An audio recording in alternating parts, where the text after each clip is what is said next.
안녕하세요. 2022 대입정보 119 활용 안내 두 번째 시간입니다. 이번 시간에 배울 내용은 학생부 종합전형의 이해입니다. 설명을 맡은 저는 경기 송내고등학교 교사 한충열입니다. 자, 학생부 종합전형은 두 파트로 나눠서 설명을 드리도록 하겠습니다. 첫 번째 파트는 저와 함께 할 내용은 2022 학생부 종합전형의 특징 및 현황이고, 다음 파트에서는 종합전형의 면접 전형과 서류 전형에 대한 준비 방안에 대해 설명드리도록 하겠습니다.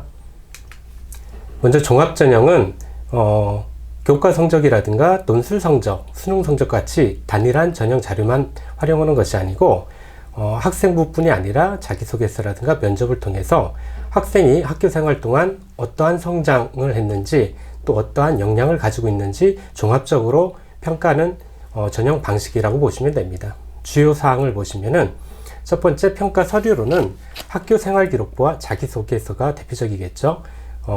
이 자기소개서도 지금 1학년 새로 올라오는 1학년부터는 자기소개가 배제가 되고, 올해 특징 중에 하나는 교사 추천서가 다 배제가 됐습니다.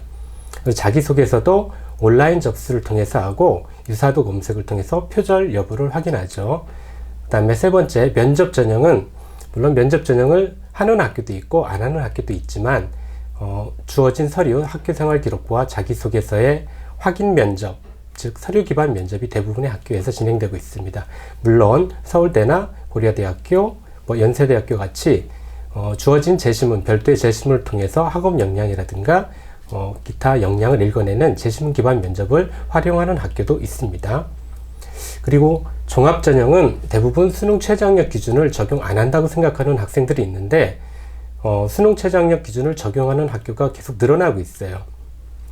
서울대 지역균형 전형에서도 서울 수능 최저학력 기준을 적용하고, 연세대학교라든가 경희대학교에서 새로 신설이 되었습니다. 그리고 작년과 같이 고려대학교, 이화여대, 홍익대학교에서는 수능 최저학력 기준을 적용합니다. 그 외에도 의학계열이라든가 약학계열 종합전형에서는 일부 학교, 서울의 일부 학교를 제외하고는 대부분 종합전형에서 수능 최저학력 기준을 적용하기 때문에 종합전형을 준비하는 친구들은 수능까지 함께 준비하는 것이 합격 가능성이 훨씬 높아질 거라고 생각합니다.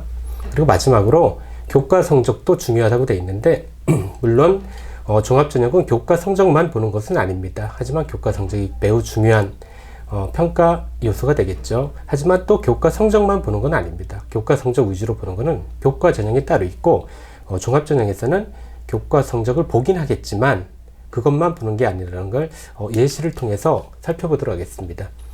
주어진 예시는 저희 상담센터에서 활용하는 프로그램에 나오는 예시인데, 참고로 이 예시는 전체 사례가 아니고 저희 지난해 일반 고등학교에서 수합된 사례이기 때문에 일부 사례임을 말씀드리겠습니다.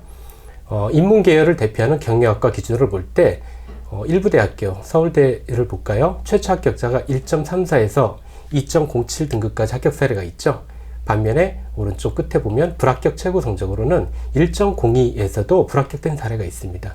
그 밑에 고려대학교를 볼까요?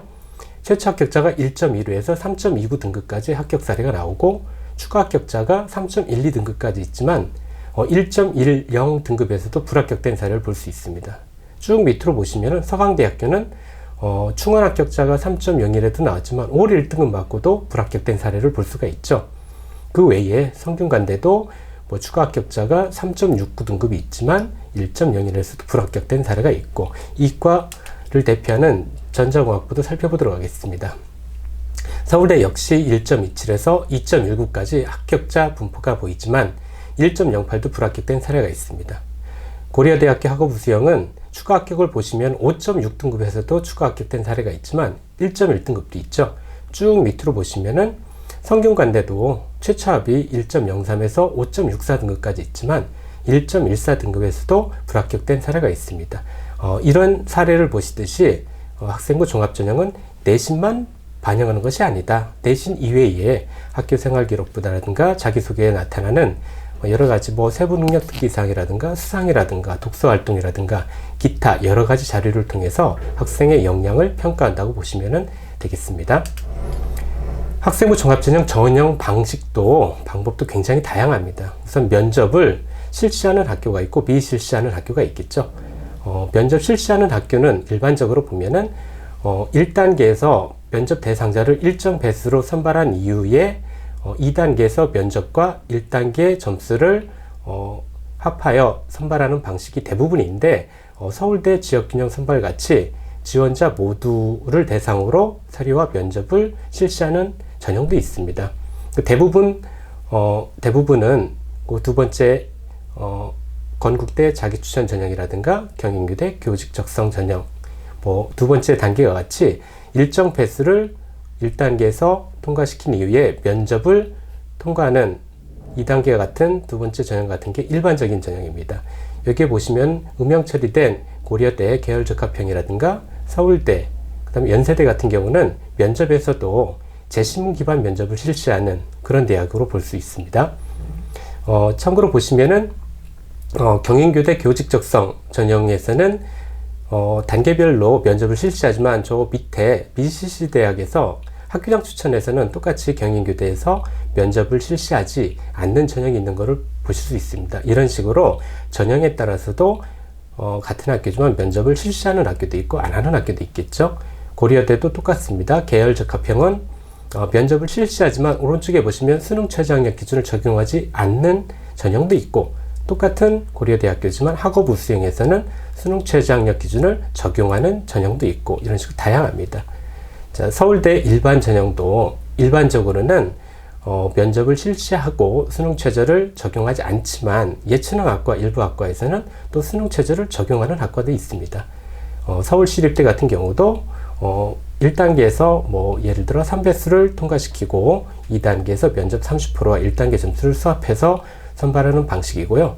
숙명여대도 보시면은 숙명인재 2 같은 경우는 면접을 실시하지만 저 밑에 보시면 숙명원재 1 같은 경우는 서류 100%로 선발하고 있습니다. 중앙대 다빈치 전형도 똑같습니다.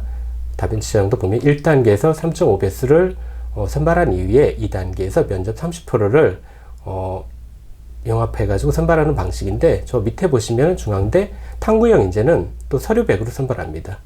한국외대의 경우도 면접형에서는 1단계에서 3배수, 2단계에서 면접 30%를 같이 합하여 선발하는 방식인데, 똑같이 외대에서도 저 밑에 보면 서류형에서는 면접을 실시하지 않죠. 이런 식으로 면접을 실시하지만 수능 최저를 적용하지 않는 이런 전형, 두 번째 단계 같은 전형이 가장 일반적인 전형입니다. 좀 더 범위를 넓혀서 수도권으로 범위를 넓혀보면은, 예를 들어서 가톨릭대학교에 있는 잠재능력 우수자 전형이라든가 가천대학교에 있는 바람개비 전형, 그 외에 강남대 서류 면접형이라든가 경기대 KGU 종합전형, 그 다음에 광운대 광운 찬밀인재, 국민대 국민 프론티어 전형이라든가 덕성여대의 덕성인재 전형, 명지대 명지인재 전형, 서울여대의 바로민재 플러스 인재 전형이라든가 성신여대 자기주도 인재, 숭실대 SSU 미래인재, 아주대 아주에이스 전형, 인하대 인하 미래인재 전형, 항공대 미래인재 전형 등이 두 번째 단계와 같이 면접을 실시하고 수능 최저를 적용하지 않는 그런 유형이라고 보시면 됩니다. 그 세 번째 유형을 보시면은 경희대 네오르네상스 전형과 밑에 연세대 활동 우수형 및 국제형 전형이 있는데, 이 두 학교는 올해부터 수능 최저학력 기준을 신설을 했습니다. 신설했기 때문에 그 옆에 고대 학업 우수자 전형은 작년부터 계속 최저학력 기준을 적용하던 학교고요. 교대, 서울교대에서도 최저학력 기준을 적용하고 있죠. 홍익대 미술 우수자 전형은 밑에 홍익대 학교 생활 우수자 전형과 달리 면접을 실시합니다. 같은 홍익대지만 학교 생활 우수자 전형은 면접을 미실시하고 서류 100으로 선발을 합니다. 자, 이와 같이 같은 학교라도 전형에 따라서, 학과에 따라서 전형 방식, 면접 실시 여부와 아니면은 수능 최저학력 기준의 적용 여부가 매우 다양함을 볼 수가 있습니다. 자, 서류 평가도 학교별로 이렇게 다양합니다. 올해부터는 교사 추천서가 다 제외가 됐다고 하죠.